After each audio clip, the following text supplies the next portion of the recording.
Hi అందరికీ గోంగూరతో veg chicken చేద్దాం. ముందుగా ఆయిల్ వేసి చెక్క, లవంగ, యాలుక, బిర్యానీ ఆకు, ఉల్లిపాయ, పచ్చిమిర్చి, అల్లం వెల్లుల్లి పేస్ట్ వేసి కొంచెం మగ్గిన తర్వాత టమాటా, పుదీనా వేసి గోంగూర వేయాలి.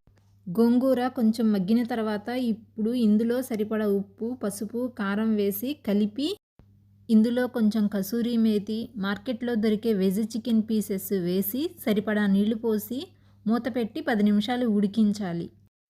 కొంచెం గరం మసాలా వేసి ఆయిల్ పైకి తేలే వరకు ఉడికించి కొత్తిమీర వేసి స్టవ్ ఆపివేయాలి. తర్వాత కుక్కర్లో నెయ్యి వేసి చెక్క, లవంగ, యాలుక, షాజీరా, బిర్యానీ ఆకు, ఉల్లిపాయ, పచ్చిమిర్చి, అల్లం వెల్లుల్లి పేస్ట్ వేసి వేగాక టమాటా వేసి మగ్గిన తర్వాత 1 డబ్బా రైస్కు 2 డబ్బాల వాటర్ పోసి గరం మసాలా, ఉప్పు, పుదీనా, కొత్తిమీర వేసి నీళ్లు మరిగిన తర్వాత బియ్యం వేసి కుక్కర్ మూత పెట్టి 3 విజిల్స్ రానివ్వాలి. అంతేనండి, ఎంతో టేస్ట్గా ఉండే బగారా రైస్, గోంగూర వెజ్ చికెన్ రెడీ.